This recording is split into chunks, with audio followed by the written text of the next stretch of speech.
Nice. Hi, welcome YouTube.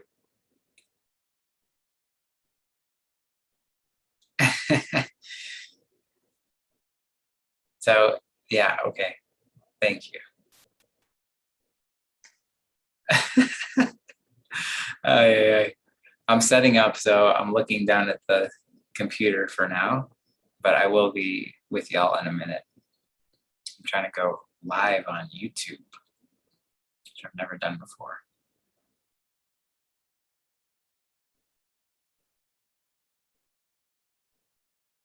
Cool.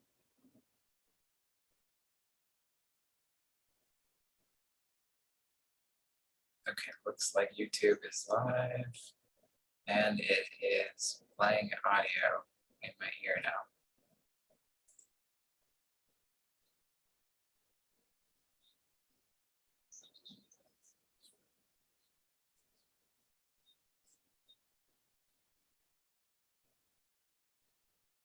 There you go. Now it's quiet. There you go. It was feedbacking in my ear, so I could hear myself talking, like it delayed by a minute or so. So now we're all set up. Welcome, the Aura. Hi. A nice group here. Kicking off our October meetings today. We'll start in 3 or 4 minutes, and we'll start with meditation, and then we'll continue with a lesson, talk a little bit about the concept of how self-love can really boil down to, I don't want to give it all away just yet, but we're going to talk about self-love. We're going to talk about how we learn to love the things that are actually good for us as opposed to the things that are not good for us. We may be attracted to the things that are not good for us. And ultimately, what we're trying to do is become attracted to the things that are actually good. And hopefully, we can do that through the practice. I think we can.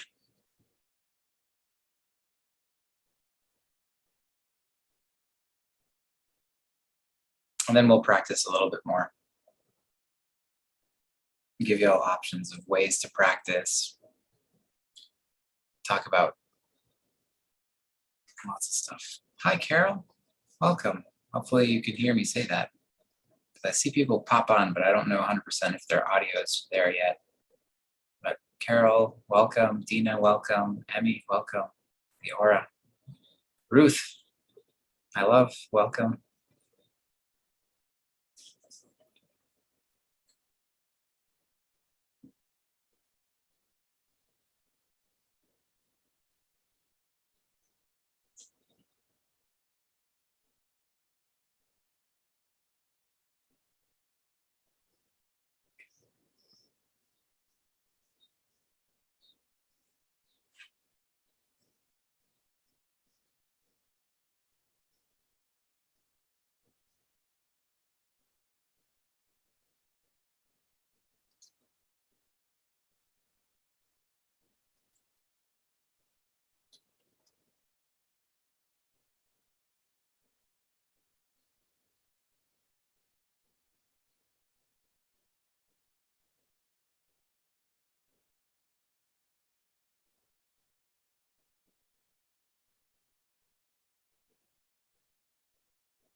One minute, sit and meditate a little bit.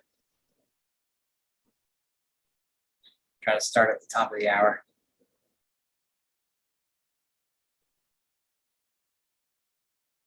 And everybody's on time.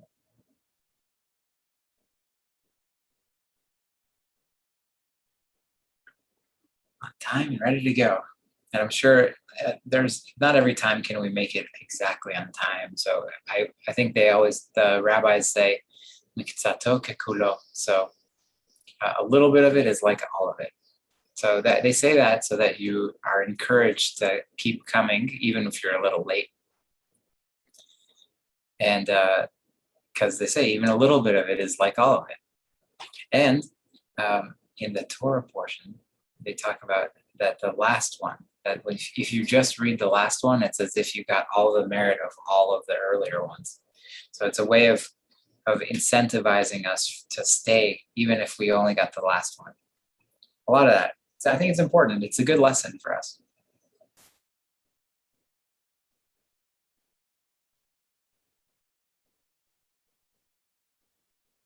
Okay. All right, my friends, let's get started. Top of the hour. Welcome to another month of member calls. And if you're on YouTube Live, you can join us for free today. We're going to be giving a few of these sessions away for free so that people who don't know what this is can get to know what it's about. And also so that our members, we're recording this right now. Let's make sure that it records. And we're recording this now so that our members can get access to it later. On YouTube, we'll be unlisting these later, so you won't have forever access to them. But our members do have access to these calls all the time. They'll be able to log into this as soon as it's uploaded into our member center and access the recording at any point. So many of our members are on the call. A good chunk of us are on the call, but there's also a fair amount of us who are not on the call currently, but will be checking in later to, when they can, read, listen, and participate and be able to get the fruit of what we're doing here today. So today our topic is going to be self-love and learning to love the things that are good for us. And we'll sit. We normally sit and meditate, then just to kind of arrive in the room, a basic meditation, guided, you'll be held the whole time. And then we'll talk about the topic for the week for a little bit, and then we'll continue in the practice and have a little bit of a longer meditation session towards the end where we can go a little bit deeper and dive down and practice together. So let's sit. Welcome, I'm Rav Ariel, and all of you, I know all of you, and you all know me, and I'm excited to be here. And if there's anybody new in the space right now, welcome, and come join us. Come join us. We do this twice a month, and everybody who shows up really gets a lot out of it. You can feel how you feel right now. Notice how you feel now, and probably you're coming in with all of the week's momentum, right? Even though it's just the beginning of the week, the day's momentum. And by the end of our session, you'll feel a little bit better, a little more inspired, and hopefully have something to work on for the rest of the time before our next meeting. So I'll ring a bell.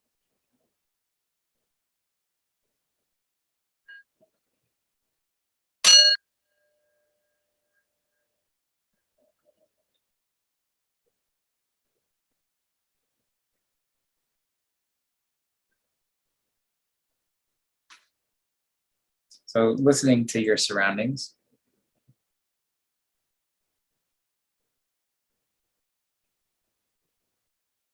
You can hear your space. It's important for us to check in with a sense of sound, because we often make the mistake of thinking that the sounds that we hear are distractions. They're actually can be part of our meditation.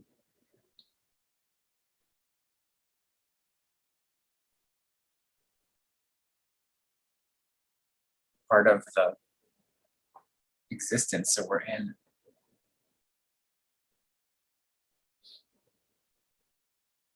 And if your eyes are closed, you can sense the light in the room. With your eyes open, you may soften your gaze, meaning just kind of don't focus very critically on your surroundings, just take in the surroundings.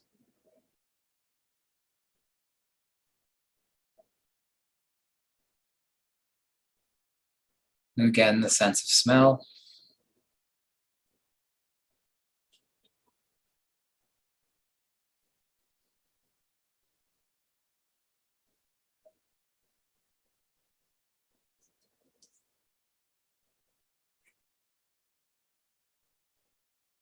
sense of taste,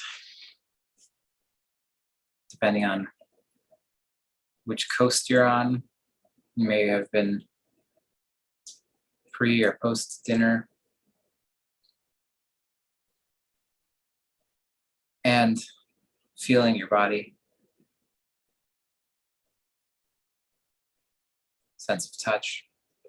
You can feel the pressure of where your body comes into contact with the ground underneath you, whether that be a chair or couch, or some of us are standing. I know that some of us are actually doing household chores while we practice. So just bring your attention down to your feet.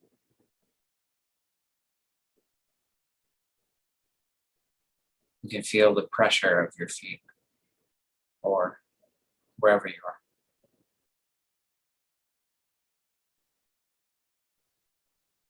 And last but not least, of course, bringing your attention to your breath.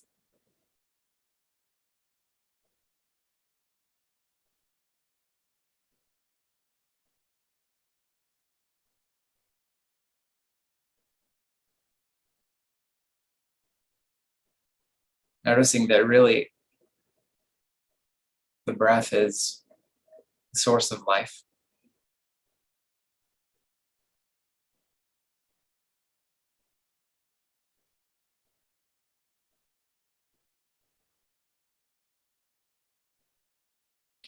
So that we can actually have a sense of gratitude in the breath.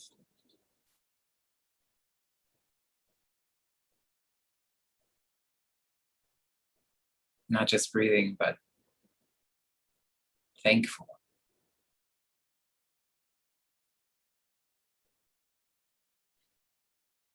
And you can even notice that there is a sense of pleasure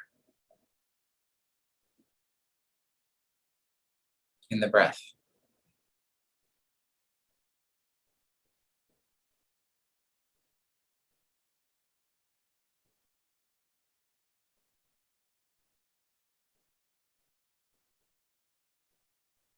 Taking a breath in, I can feel good.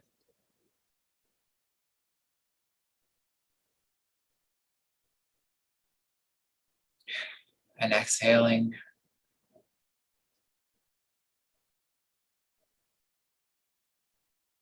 I can feel grateful.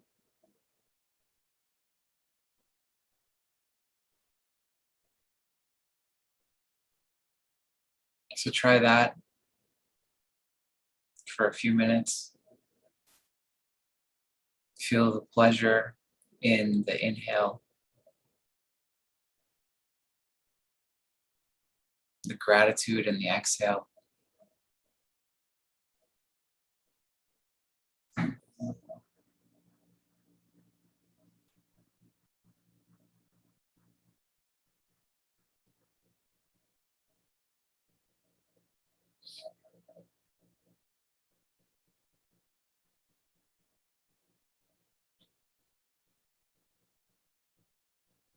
And of course, there will be sounds, sights, smells, tastes, and feelings, and thoughts that will pull you away from pleasure in your breath.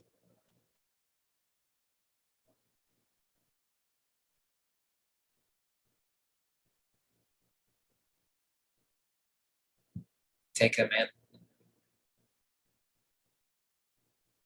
let them go, and continue practicing.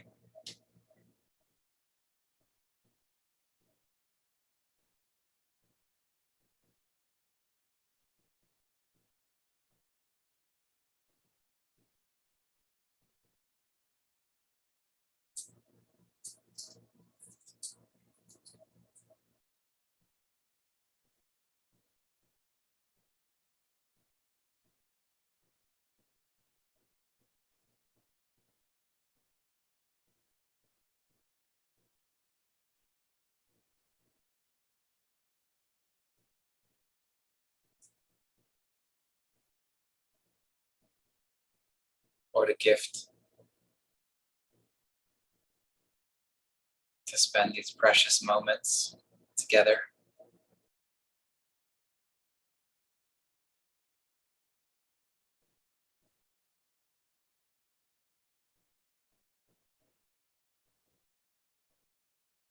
Practice and gratitude.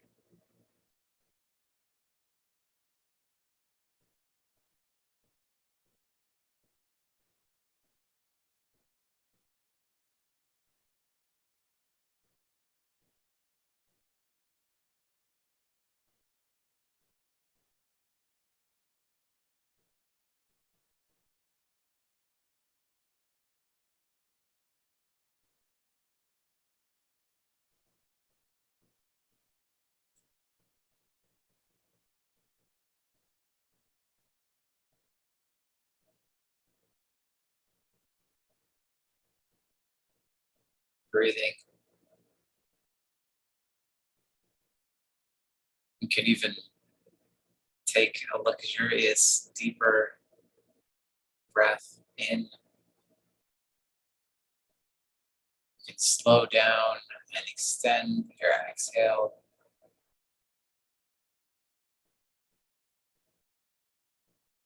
Whatever feels good to you. Breathe in a way that makes you feel content.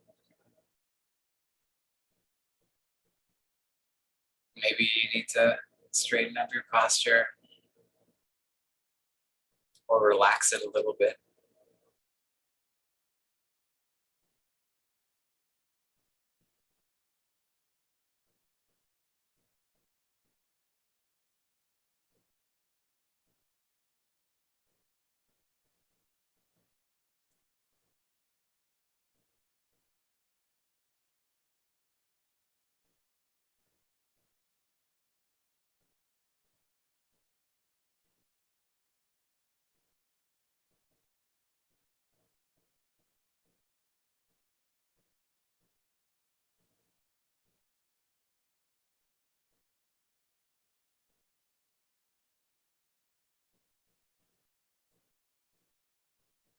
And see if for just this minute you can really bring your attention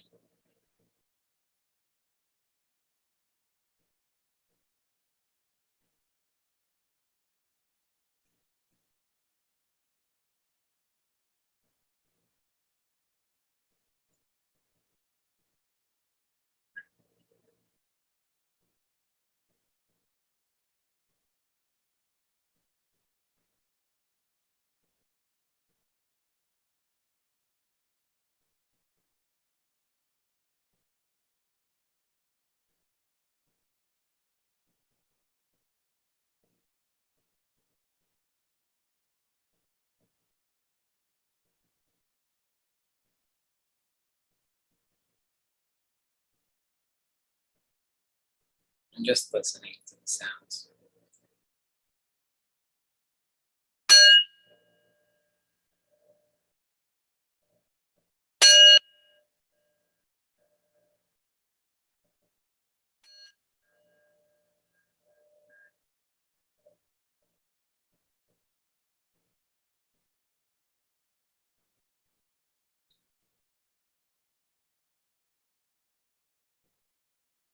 Taking a deep breath.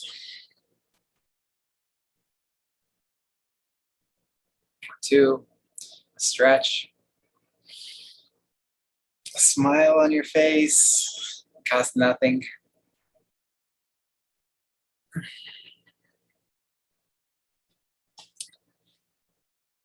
And just check in again with yourself to see how do you feel now after just a little bit over 10 minutes, a little bit, right around 10 minutes of practice.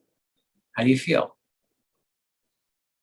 And the research shows that if we practice regularly, if we practice on a regular basis, that actually 10 minutes will become enough of a time in which we can start to feel a meaningful change in our mood, in our perception. Can feel much better and much more supported in the way that we walk through the world. So 10 minutes not a long time in the span of the day, certainly, but can actually have a very significant impact. And even 1 minute or 2 minutes or 5 minutes is better than 0 minutes. I think it's important to like think about it as miksato kekulo. Even a little bit of it is like the full of it. And so just what you can do is the best that you can do. So good job, everybody. I know that some of us, when we started practicing together, and this is everybody basically, when we start, it's like 10 minutes. Oh my gosh. I don't know if I can do it. And slowly, if we keep showing up, 10 minutes becomes not so difficult. And, and what you'll notice also is that even doesn't matter how long you practice or how many years you've been practicing, some days are just going to be like as if the time just vanished. And other days it's going to be like, minute 2, you're looking at the clock, wondering how long is this gonna last. So there's no magic in that. There seems to be that with practice, we get more familiar with the territory, we can calm down, we can bring ourselves back. But even the most seasoned experts, people who've been practicing a very long time, report to me that they have times when they're sitting and it just feels like, oh gosh. So it doesn't really matter the length of time and how long you've been practicing. It's a practice. Okay, so we're going to talk about today a topic that I've been. If you haven't seen the lesson that I posted from Norman Fischer, I'm going to post the link to that for us down below in the chat. But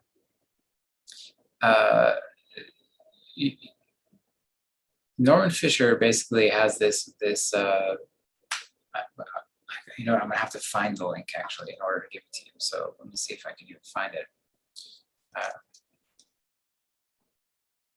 Let me see if I can find it. Here it is. So Norman has this, he talks about how to cultivate joy, and that's really the theme that I'm going to be using for today. And there's one section in there, he talks about how part of what we do to cultivate joy is figuring out what are the things that are actually good for me, and how do I do those things. And how do I not only just do those things? I'm going to send it to everybody here. I'm putting it into the chat so you can check it out. I don't know why I doubled it. But it's the question of how do I actually fall in love with doing the things that make me feel loved, that actually make me feel, that make me feel good. So I guess that we all know that there are things that we enjoy doing that are not so good for us. And the danger in that is that we start to get used to doing things that are actually not helpful. So a classic example of this is diet. If we know that that ice cream maybe not the best thing for us to eat every day, but if we eat a little bit every day, then next thing we know, we're eating it every day, and it becomes a habit. It becomes part of our routine, and the same thing is true of like not to couple these exactly, but it's part of the same thing. It's also another piece of our self-care or lack thereof. Is if you become sedentary, you don't move around, not because of, of course we all can undergo illness and things like that, but we're talking about really just out of, not because of a lack of ability, but because of getting used to a habit of not doing exercise, not getting used to moving our body and becoming sedentary, sitting around. And what happens is that over time, it just becomes the habit not to move around, not to exercise, not to get ourselves going.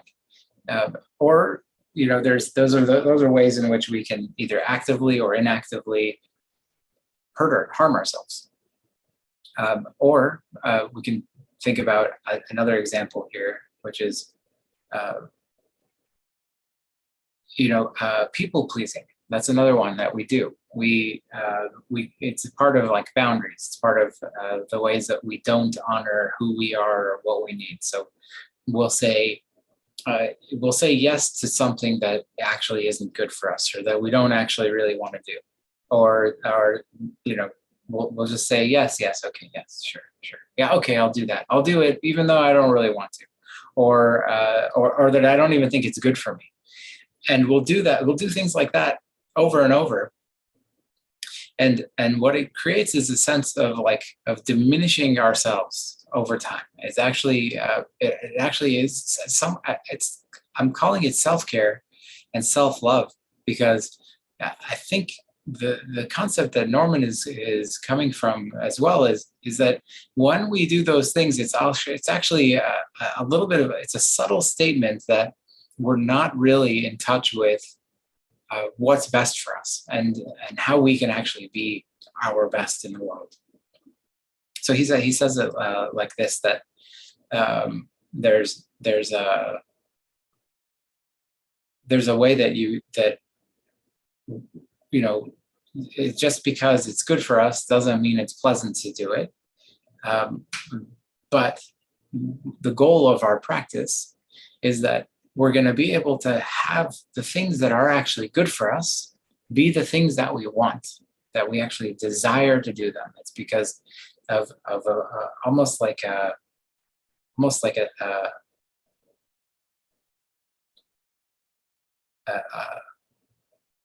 inner desire to eat well. Why? Because I feel better when I eat well, right? So it's like a feedback loop that in the beginning you think, salad, I don't know, right? Some of us, I love salad, but I don't know, I grew up eating salads, but I know that for some people it's really a struggle to eat salads. And so it's really hard to do that. So in the beginning, you think you had to kind of force yourself to do it. And then over time, what you notice is, oh, guess what? I chose a salad today for lunch instead of a big heavy pasta dish. And then after lunch, I actually had the energy to continue doing my work. And guess what? There were all of these other consequences that happened as a result of the salad. I felt more energy, and I was able to respond to difficulty around me. I was able to respond to the difficulty of what was going on during the day because I chose the salad, as opposed to on the other days when I chose to have a pasta dish, which even though it's yummy, it's delicious, it's not, there's nothing wrong with having a pasta dish, that having a big heavy meal in the middle of the day actually made me feel tired and a little bit grumpy. And next thing I knew, it was 4:00. And I needed a little bit more. I needed some more coffee because I couldn't keep my energy levels up because my protein was out of whack and my carb load was too high. You start to notice that actually I like to eat a salad every day at lunch, because the salad actually has a lot of impact on the rest of my day, not just the salad. And it's not that you can't make a yummy salad, right? So, or let's talk about sleep. Right. So there's a lot of discipline that we have to have around sleep if we're going to be healthy. So we're talking about the basics here. We're talking about eating. We're going to talk about sleep now. Right. So sleep is another one of those that if you don't get a good night's sleep or a good night rest, let's call it, because sleep, you may not be able to control sleep. You may not be able to control whether you're asleep or not, but you can control how much rest you get. This is a wonderful wisdom that I learned from one of my teachers, Rav Ariel. He said that we can't really control how much we sleep. We can, though, control how many hours we lay in bed and let our body recharge. And I think that helped me because it took down the anxiety about whether I'm sleeping or not sleeping. It's irrelevant. But what I'm doing is what's in my control, and what's in my control is whether I'm in my bed, relaxing, resting over the night. But if you don't allot the time, if you don't put yourself in the bed for the amount of time that your system needs in order to recharge, which is how we recharge, then you're not going to have the best day the next day.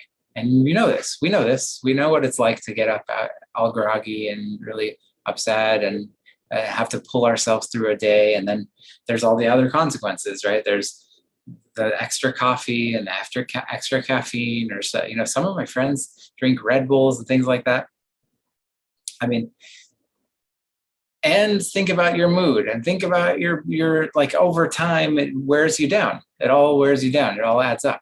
So how do I get to the point where actually it's not just that I feel like, oh, what am I sacrificing Netflix? And I could be, doing Sudoku, or I don't know, crossword puzzles, or watching the news, or whatever we do late at night on the internet, or scrolling Facebook or YouTube, or whatever we're doing, or Instagram. Instead, to say to myself, actually, it's X o'clock, it's 8 o'clock or 9 o'clock. We'll be done with our call at 9 o'clock on the Eastern time. So we'll be able to make decisions. Okay, it's 9 o'clock. So what else do I really need to do right now before I go to bed?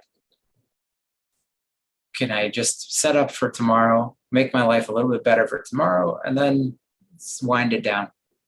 Because that sleep, that rest, is actually going to make my next day better. I'm going to be more energetic. I'm going to have the right attitude because I'll have slept. I'll be able to go exercise. I'll be able to go do all the things that I want to do.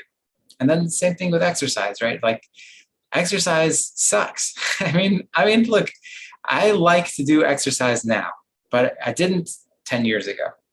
When I started exercising, I really had to force myself. So you can do something that you enjoy, right? Maybe you go walk with a friend. Maybe you go to a class, a ballet class, or maybe you go to a yoga class, or maybe there's some other thing that you can do through whatever organization locally for you, where you're kind of like gotta give yourself the right incentive to do the thing that's not that fun, because in the beginning you might not feel like it's good for you, or that you even want to do it. And by the end of it, at the end of the hour that you've exercised, or the half hour, or however long you got to exercise, you're going to feel better. You are going to feel better. And in a year later, you're going to feel even better. And in 2 or 3 or 5 or 10 years, you'll feel even better. So these things, they add up. And the same thing is true with our boundaries, is when we are spending time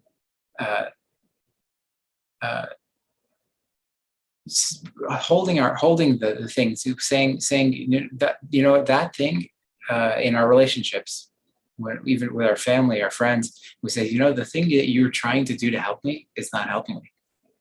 It's a very difficult conversation, right? But if you don't do that, then 5 years time, in 10 years time, they're going to still do it, and you'll feel the same way about it, probably, that you don't really like it. It's not so helpful for you, but they wouldn't know.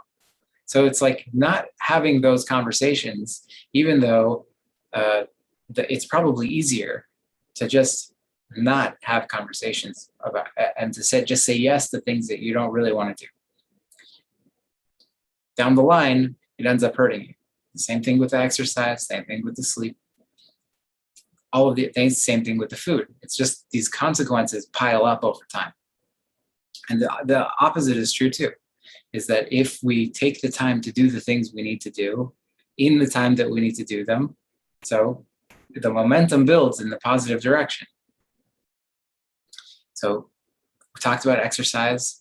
Meditation is another one of them that we've discussed, and we've all been in at least our first meditation. If we should, like, we've all done at least one meditation, no matter where you are. If you joined us in the beginning, you've done one meditation. So maybe it was hard for you. The next meditation will be easier, and you'll build up the practice. And I know that there are people in the session with us right now who came and said, I don't know how to meditate. I don't think I'm going to be able to meditate. My brain is too scattered to meditate. And they're sitting here today with more than a year, 2 years under their belt of practice, of regular, every single day practice, everyday practice, not just they practiced here and there. So I know it's possible. It's possible, and it becomes easier. If you ask these people, they'll tell you there are some days that are great, and there are some days that are easier and harder, but it becomes part of your practice, and it becomes part of what sustains you. And I think the last one I want to talk about is the one that I think we have the most, that I've been working on a lot in the last while. And this is where Norman actually pushes the conversation a little bit too. He hints at it, and I want to emphasize it because I think it's important, and we can't understate it. The relationship that we have with ourselves is so critical, because all of what we discussed, all of the exercise and the sleep and the diet and the boundaries with our relationships or whatever or in our work circumstances, all of that comes back down to, how do I feel about myself? How do I feel about myself? And he gives the example that, and we've talked about this in a variety of ways, it's like this one principle keeps coming back. There's a reason that the rabbis said that this was one of the most important things in the Torah and the Bible, and that Jesus even re-emphasized it a few thousand years later. It's ve'ahavta l'reacha kamocha. You should love your fellow as yourself, but it has to start with yourself. Or don't do unto others what you don't want done to you. Right? Just kind of like, how do you treat others? So we can do it from either direction. But this is critical, because we spend the most time of any other person in the world. In our lifetimes, there's no person or thing or place that we spend more time with than ourselves. Nothing exists that is beyond that can even be that way with ourselves. So this is where it comes back down to, do you actually have a good relationship with yourself? Do you love yourself? How do you speak to yourself? And there are ways that we can actually start to work on that. So start to use our practice. The meditation practice is not just about what we do in the time that we meditate. It's about how we apply it to our lives. So how do I take this meditation? How do I take what we're talking about right now, which is part of the meditation? It's like the Torah, it's the practice, the Dharma. It's to say, how do I take the lesson and start to apply it in the ways that I pay attention? So if I start to notice that I actually have an opportunity to speak nicely to myself, I do. I have the opportunity to say, when I'm having a tough time, to think about it as like, how would I treat somebody who I really love? How would one person who I really love and care about, if they were sitting right in front of me and they were feeling the way that I'm feeling, how would I talk to them? Right? Oftentimes it starts from how we treat others, and the way we treat others is often better than the way we treat ourselves. And so we can learn from that. We can say, oh, you know what? If another person, any other person, but especially somebody I really love and care about, we're struggling in the way that I'm struggling, I would tell them, you know what? You got this. It'll be okay. Let's look on the bright side. And I would spend the time with them to let them know it's not your fault. I care about you. I'm here. Don't worry. We're going to get through this, right? Whatever it is that's going on, you would find the right words to say to comfort them. And I know that that's true for everybody who's listening and who's watching right now, because especially in the actual Zoom room, I know that's true, because I know y'all. You're amazing. Every one of you would probably give your life for somebody, for probably many people, especially there's a lot of parents in the room too. So I know what it's like to want to give your life to save somebody. And then people who love animals and all kinds of things, like people who really want to put themselves in harm's way to save others. You're kind to other people. And I know that. And now the question is, can you extend that kindness to yourself? in Norman's talk that you can reference, I put it. I'm going to put it in the chat, and I'm going to post it on the YouTube comments. In his talk, he says that the example given in the Buddhist scripture is that the Buddha says that even a fly can become enlightened. And he's interesting because he says, if even a flea or a fly can become enlightened, so what kind of hubris, what kind of like full of yourselfness, or could you have to say, no, yeah, but not me. Not me. I don't know. I don't know if I deserve that kind of opportunity, that kind of love, that kind of opportunity to actually wake up, that kind of kindness, that kind of compassion. It's almost as if to say, if even a flea can be awakened, if even a flea can have this opportunity to be good and to live a life that's full, me too. And that's the kind of kindness that we want to extend to ourselves as we practice.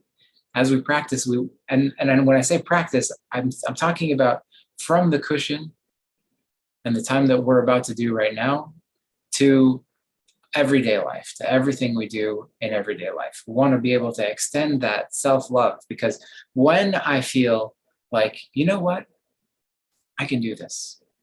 I can be kind to myself. I can take the time to take care of myself. Yes, it's going to take a little bit more time for me to chop the vegetables and to assemble the salad, or yes, it's going to be a little bit less time doing YouTube or scrolling around, and yes, right now I really want some chocolate or some ice cream, but maybe that's not the best choice for me because I'll feel it later, right? Or you know what? I'd rather just sit around on the couch, but you know what? I want to feel better, not just today, but tomorrow too. And I deserve to feel better. I deserve it. So I'll actually take the time and do those things for myself. I will do almost like parent myself. I will be the friend to myself. I will say to myself, you know what, Ariel?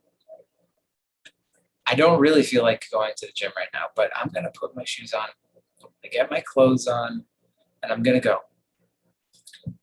I'm just going to do a little bit.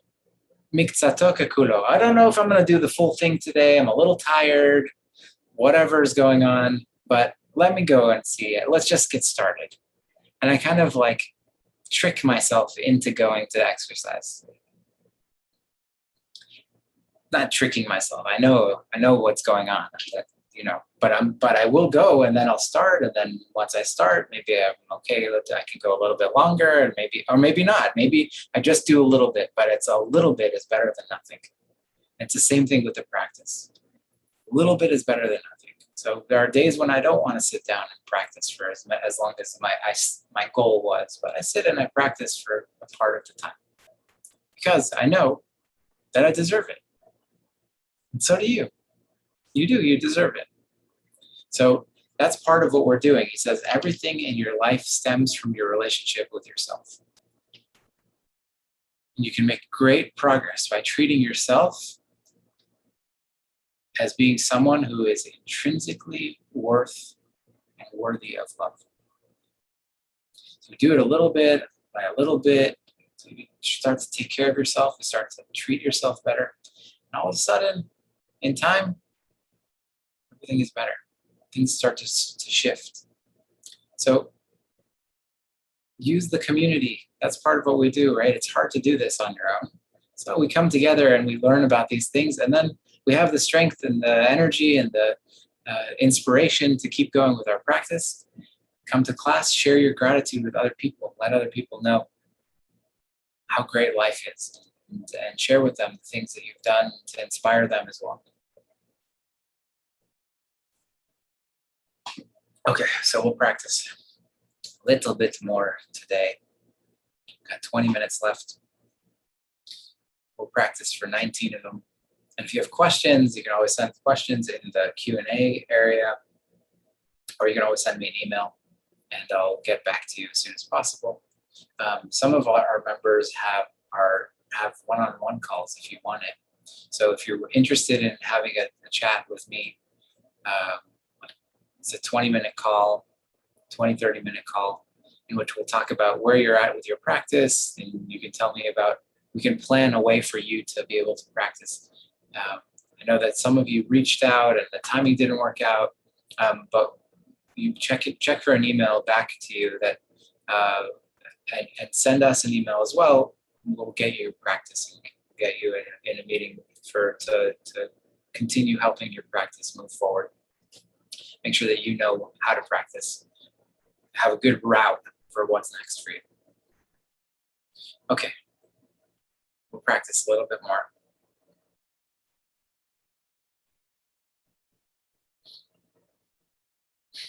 And we're gonna stick with the theme of kindness to ourselves. So anything that comes up, whether it's a feeling or a sound or a frustration or a thought, coming back to kindness. How can I be kind to myself?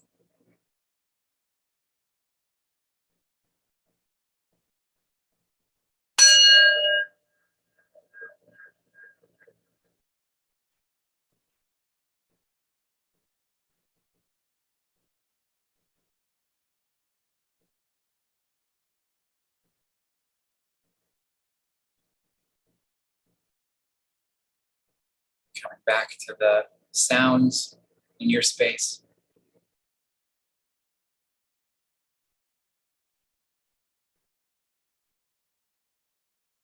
Always beginning by grounding through our senses. That's what grounding means. What do you really know is happening? So the sounds we know.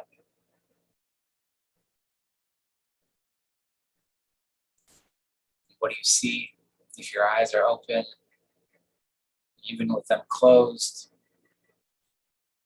What does your sense of sight give you access to about the world around you?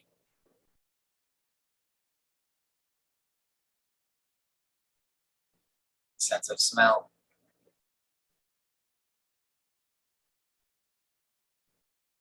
Taste.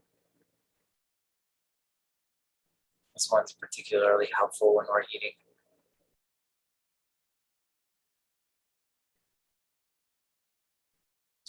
May it be so that we can taste and enjoy the things that are healthy for us.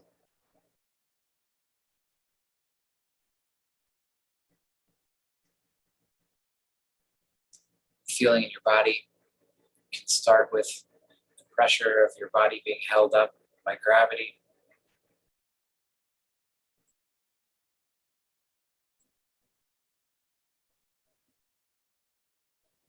You can check, see by scanning your body from your toes on up. If there's any part of your body that needs some relaxation, it could use some compassion.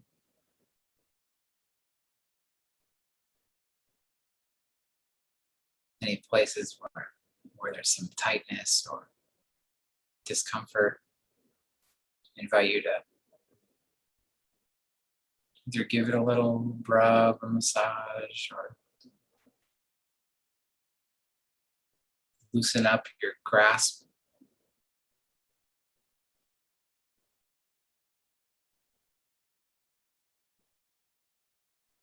Or send through your heart love, compassion. You might even put your hand over your heart.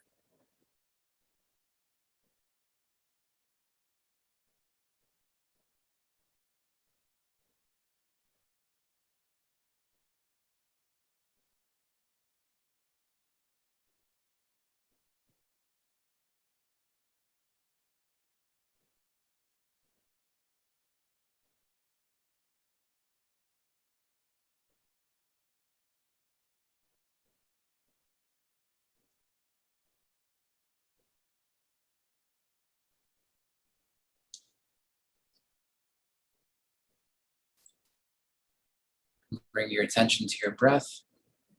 Allow your attention to rest and rejuvenate.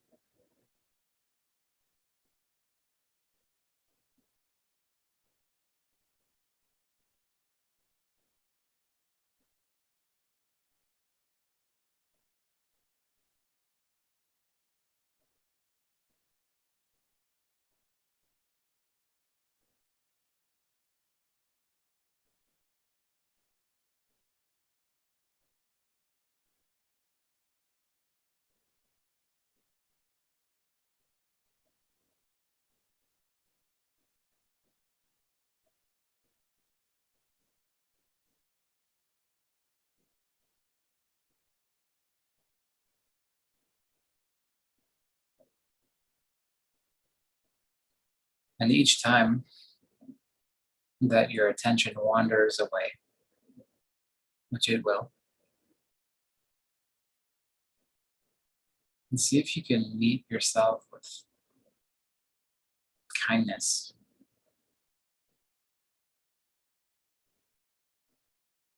Oh, Neshamale. Oh, sweetheart. Oh, darling, oh, babe.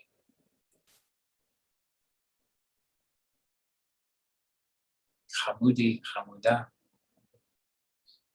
Use kind words.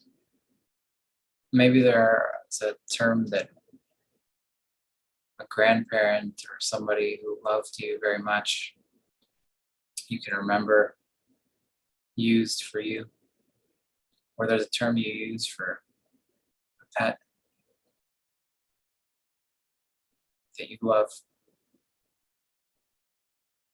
See if you can start using that kind term with yourself.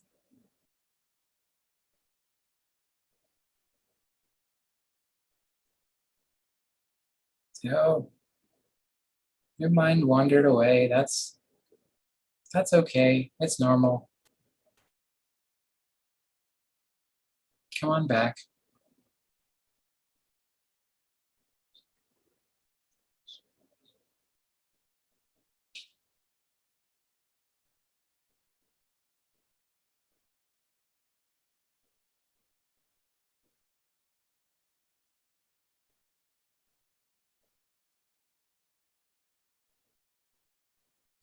If there's something that comes up for you,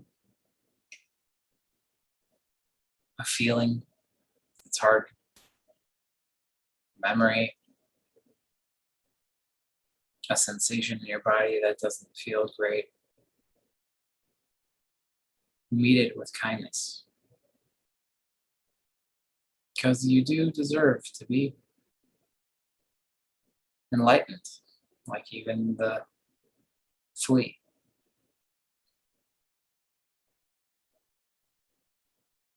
You do deserve to have enjoyment in this world, to be able to care for yourself in a way that aligns with your potential, your ability to be divine.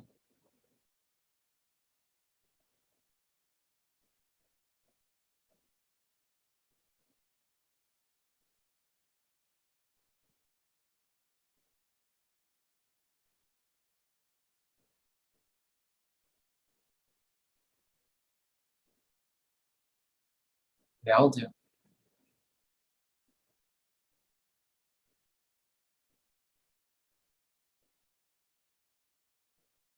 So take a little deeper breath if you need it.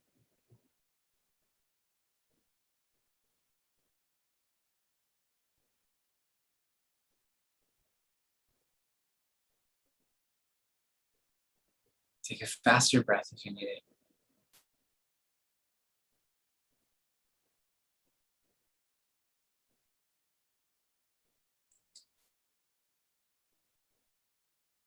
And allow your inner voice to be kind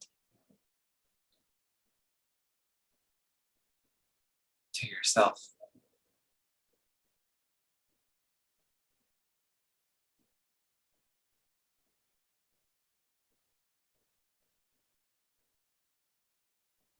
Practice like that. And practice like that so that hopefully that's also how you'll respond to yourself, not just when you're meditating, but all throughout the day, the week.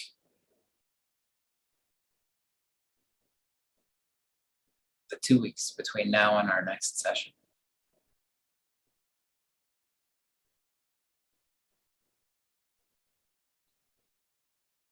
And you can come back and listen to this again. Don't worry. We'll remind you. We'll remind each other.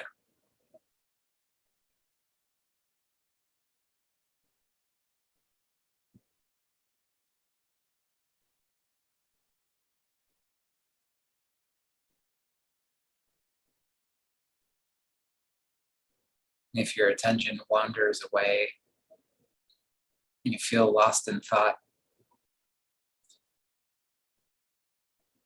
nice tool for bringing your attention back is to start again with your senses. Again with the sound, sight, smell, taste. Feeling your body where it is.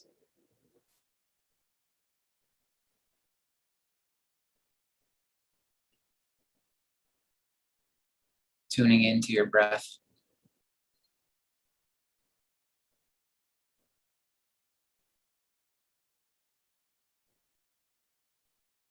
Again, opening your attention to notice the places where your attention pulls you.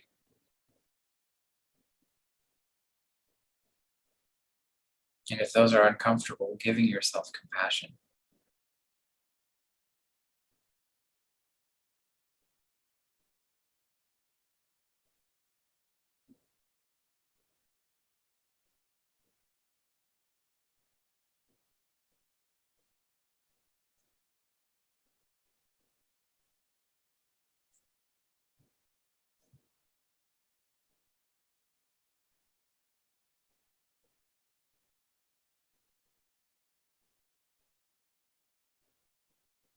With love. And with a feeling of, yeah, I'm meant to enjoy this life. I'm meant to take the best of this life.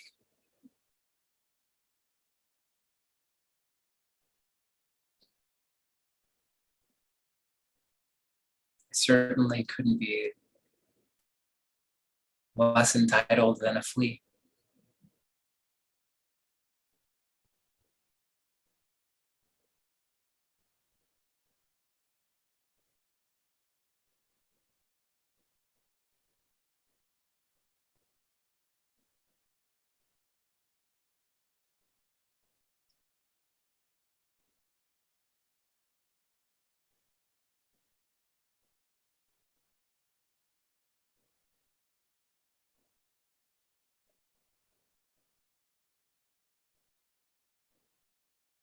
And so even when it's hard,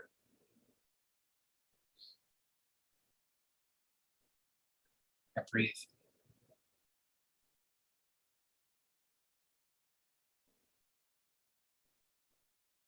And I relax.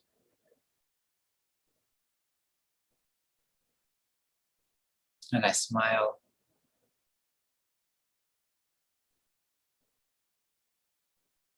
And I'm kind.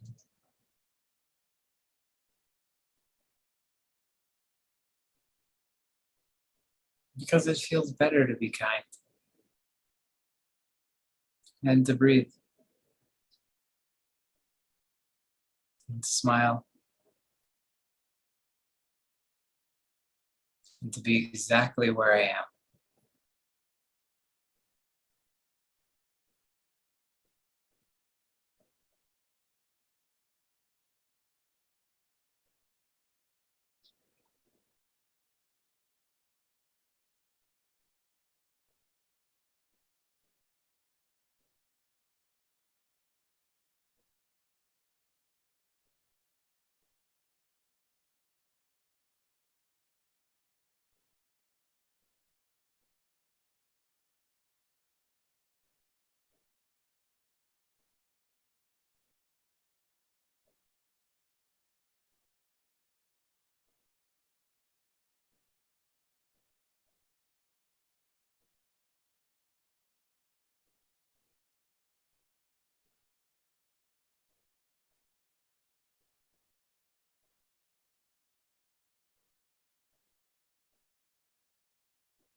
And a deep breath. Or two. And the stretch. And the smile. And it feels really good to give yourself a really nice long exhale. So we'll do a few of those.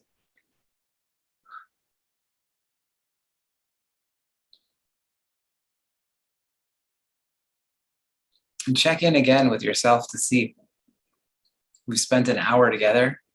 A little bit more if you signed on early. How did you feel before we started? How do you feel now? I'm willing to wager that you're feeling better and you're feeling more inspired and you're feeling like it's possible, is that I can do this. I feel better about the day. I can do what I need to do the rest of today. I feel inspired to live the rest of my life in a way that's more aligned with this. And we need constant reminders. This is why we talk about this. It's not like we talk about new things every week. We talk about some of the same old things over and over periodically throughout the year in a cycle so that we can remember what's important. And one of these pieces that's so important that dropped it into the chat, you're ultimately and absolutely worthwhile, and so is everyone else. It's a quote from Norman. And he says, look, have fun. It's not that we have to be all so serious. We're going to, do what's good and fun, and give yourself the grace to say, if I need to rest, I rest. I can be easy on myself. I can be moderate, but not lazy. So we're going to do that. We're going to exercise, and I'm going to eat the right foods. I'm going to get enough rest. Maybe not sleep. I don't know if we can control that. But it's not good to be kind of making yourself crazy, or sort of denying yourself the ability to enjoy the life that you have. That's not a good thing. You want to be joyous. We want to be the happiest person on the block. We want to be the people that when people look at them, they say, I always feel so good being around that person. They're always such a source of joy. And we need to do that for ourselves too, right? Be kind to ourselves. And when we do that, that's how it spills out, it spills over. I know that many of us are already that, but this is another opportunity for us to do that a little bit more, to continue to tighten up our practice and to really give ourselves the luxuries that we deserve, because life is short, so we should enjoy it. We should enjoy the time that we have. Today is the only day we get. Thanks to everybody for showing up, for participating, for your love and for your support. And I hope this was a course that gave you the value that you were looking for, the inspiration to continue your practice. And I know that for me, doing this in community, there's nothing like it. There's nothing like showing up and being live and being with my friends. But if for some reason you can't show up, just know that the recordings are going to be there for you to the best of our ability as we can. We upload those into the member area. You'll be able to go revisit that material at a different time.